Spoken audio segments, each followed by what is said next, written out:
Game દબાવ્યું જ નતું. દબાવી લાવ્યો બહાર આવ્યો ને દબાવી દો. હવે દબાવ્યું. ઘરે ઉતાર લે ને 15-10 મિનિટ.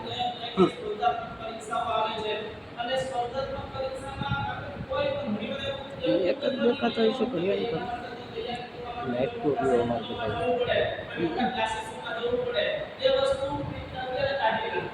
સ્પર્ધાત્મક કોઈ પણ પરીક્ષા આવે ફોર એક્ઝામ્પલ સ્ટાફ સિલેક્શન ની આવી ફોર્મ ભરી દો આ પરીક્ષા દેવા જાવ ભલે તમે કશું નથી કર્યું શરૂઆત પરીક્ષા દેવા જાશો એકવાર તો તમને પરીક્ષા પદ્ધતિ પરીક્ષાના પ્રશ્નો નોલેજનો સ્તર તમને ખ્યાલ આવશે એટલે સ્પર્ધાત્મક પરીક્ષા દેતા તમે છે તે ક્યાંક નોલેજમાં વધારો કરવાથી તે તમારા ફિલ્ડમાં ક્ષેત્રમાં તમે આગળ વધી જશો જે સ્પર્ધાત્મક પરીક્ષા જે ક્ષેત્ર લેવલમાં પાસ થઈ જાવ તો બહુ સારું છે પણ તમારા પોતાના નોલેજમાં પણ વધારો થશે બરાબર અને ક્યારે તમે જે ફિલ્ડ પકડો છો ત્યારે તમે કોઈ એવું ન વિચારતા કે બસ બેચલર થઈ ગયું બસ હવે છે હું નોકરીમાં લાગી જાઉં બસ માસ્ટર ડિગ્રી થઈ ગયું હવે હું નોકરીમાં લાગી જાઉં એટલે તમારો અભ્યાસ કોઈ દી છોડતા નહીં તમારો છે બરાબર ભણવાનું સતત ચાલે નોલેજની કોઈ સીમા બરાબર સતત અભ્યાસ એક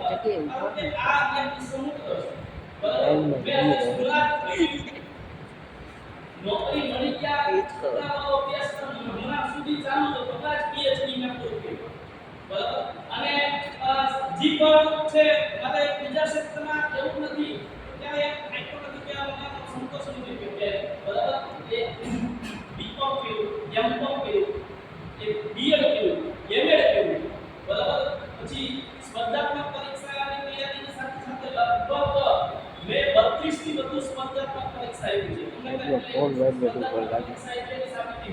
દરેક પરીક્ષાના ફોન તે ચાલે. પરીક્ષા આપવાથી છે એ બોલું પર પડ્યો ફોન. જીસેટ એટલે કોલેજની હોય છે બરાબર કે જીસેટ પાસ કરી સાથે સાથે જીસેટ પાસ પણ પહેલા આવતો ન કરો કે અશુભાઈ આગળ બેઠા નક્કી ન કહેવાય.